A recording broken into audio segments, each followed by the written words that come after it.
Bonjour à toutes et à tous et bienvenue dans un nouveau rendez-vous d'actualité sur Qu'est-ce qui buzz. La veuve de Johnny Hallyday fait ses adieux à sa belle demeure. Laetitia Hallyday fait ses adieux à sa villa de Marne-la-Coquette. C'est une page qui se tourne pour Laetitia Hallyday. Un superbe manoir chargé de souvenirs que la jolie aurait fini par vendre. Il faut savoir que pendant plusieurs années, Laetitia Hallyday et Johnny ont vécu à l'abri des regards indiscrets dans ce manoir.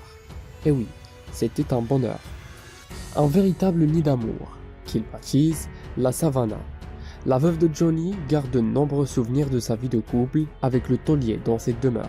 C'est aussi là-bas qu'en 2017, le plus célèbre des rockers français a rendu son dernier souffle. Après des mois d'hésitation, Laetitia Hallyday a donc fini par prendre une décision quant à l'avenir de cette maison. La veuve du taulier, qui a refait sa vie avec le réalisateur Jalil Lesper, a donc décidé de la mettre en vente. Pendant un moment, elle avait pensé à en faire une sorte de musée. Il faut dire que le manoir regorge d'histoires et de souvenirs de Johnny Hallyday. Mais ces biens seront exposés dans un nouveau projet sur lequel travaille Laetitia Hallyday depuis 2 ans. Une exposition qui a pour but de continuer à faire revivre la mémoire du chanteur. Celle-ci devrait ouvrir ses portes en 2024 à Paris. On a tous hâte de voir ça.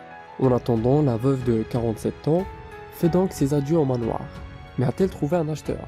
Laetitia Hallyday a donc finalement décidé de vendre sa maison de campagne. Il faut savoir qu'après sa mort, Johnny Hallyday lui a laissé de grosses dettes. Et oui, plusieurs millions. Cette vente pourra donc l'aider à en payer une partie. Mais encore, faut-il qu'elle trouve un acheteur. Selon les infos du magazine Marianne, dévoilé en juin dernier, la maison aurait trouvé son futur habitant. En effet, un marchand de biens serait donc intéressé par la maison de Laetitia Hallyday et Johnny. Mais peu de temps après, le magazine Gala confirme que la villa est sur le marché. Pour rappel, il s'agit d'une villa de 1031 m² avec des ascenseurs. Elle compte 10 pièces, dont 5 chambres, une salle de cinéma, rien que ça.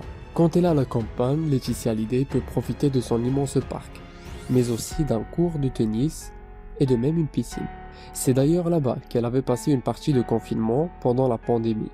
C'est donc dans les années 90 que Johnny Hallyday s'offre cette super maison. Il aurait déboursé près de 5 millions d'euros.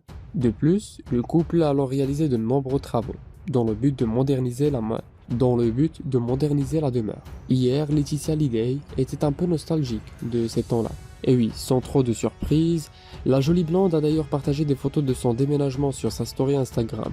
Elle a aussi pris une photo de magazine Paris Match qui a consacré sa une à Johnny. Dans ce nouveau numéro, le média français dévoile les secrets de Marne-la-Coquette. Avant de commencer, n'hésitez pas à laisser un j'aime et de vous abonner à la chaîne. Et bien sûr, dites-nous ce que vous en pensez.